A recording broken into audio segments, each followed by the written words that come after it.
nabadgelyada anaga xil naga saaran yahay gobol ahaan oo xilligan noo yimaaday mana doonayna cid nabadgelyada khalkhal gelisa waxaan u sheegaynaa dadka deegaanka ee reer miyiga marka raxmadda Ilaahay siiyay ku xamdi naqaan raxmadda laakiin inay bilaabaan meel qodqod iyo wax nabadgelyada wax u dhimaya annaga bulisahan waajibkan aanu leenahay baan ka gudanaynaa mana ogolin raalina ka noqon mayno wax ummadda iskaga hor imaanayso waxaan uga digaynaa dadka meelahan qodqodaya ee dhibaatada nabadgelyo xumada abuuraya inay ka digtoonaadaan oo iska daayaan oo ka waantoobaan oo aakhiradooda iyo adduunkooda bay ilaashadaan ilaahayna ka yaabaan laakiin wax fidmo gelinaya dadka nabadgelyada wax u dhimaya oo dhibaato u horseedaya in la bilaabo marka raxmadda la helo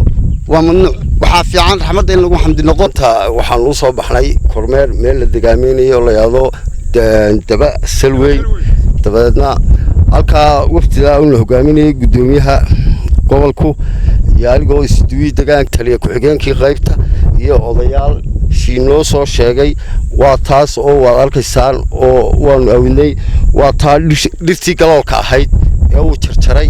oo gurigiisa aanu ka soo qaadnay ninka waxa weeyaan sida halka looga awday waxa uu dhir jarjarayna yaa waa isaga sharciga lagu horgeynaya lagu xukumaya annaga ku hadlayna afka marka degmada maamulka dhanaano waxaan leenahay aad iyo aad baan uga soo horjeednaa dadka sameynaya deegaameynta cusub ee noocaas oo kala ah annagana ayaa warbixintan ka diray oo soo ogaanay markii arrintan laga sameeyay meesha waana hawl deegaan xumayna waa taqaaneen halkan waxa weeyaan karima waxay noo jiraan halkii karimadii waxay noo jiraan waxaan dhowr iyo 10 kilomitir hal intan ka soo socnay waa garanaysaan halkan deegaameyn wax markaa u baahan maaha waxaan leeyahay waanu ka soo horjeednaa wixii dalxumaysa nooc kastaba ha noqoto waanu ka soo horjeednaa hawsha ay qabteena waanu ku sii boodsanaa haddii aanu nahay odayaasha waxaanu leenahay arrintaa waanu aad iyo aad baanu ugu sii boodsannahay in la baabi'iyo oo la joojiyo wixii aan ku habboonayn meel magaalaah nin waliba dadkii ninkii 5 bilood guri yiilba wuxuu yidhi magaalaan ka dhiganaya meeshii aan magaalo ahayn oo magaalo hore ahayn ninkii sameeya ee kaasoo kala ah mana ogolin waana ka soo horjeedaa waana hadhi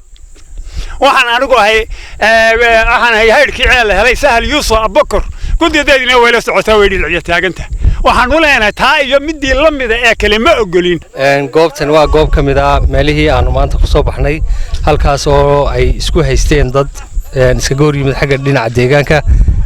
deegaameyn cusub laga sameeyay waa laba goobood tan waa goob ka mid ah waxa weeyaan wixii dadweynaha halkan degan waxaan u sheegayaa in aan meel ruqsad loo qaadan oo aan barkad ku habboonayn in aan laga sameyn karin deegaameyn cusub ama barkad ha noqoto ama dhismayaal ha noqoto waxyaabahaas waxa weeyaan waxyaabaha dadku iskaga hor yimaadaan sidaa la ajligeed waxaan u sheegayaa dadka inay waxa ka digtoonaadaan oo waa meel ay ruqsad u haystaan mooyaane meel kale aanay laga sameyn karin deegaameyn sideedaba nabadgelyadu waa muhiim waxay ku habboon tahay qofkii raba inuu barkad samaysto in uu dawladda u yimaado loo eego meeshay ku habboon tahay laga sameeyo laakiin tani waxa weeyaan tu nabadgelyada taabanaysa waa tii hore loo mamnuucay waa tu laga taxadirayo annaguna gacan adag baan ku haynaynaa ma ogolin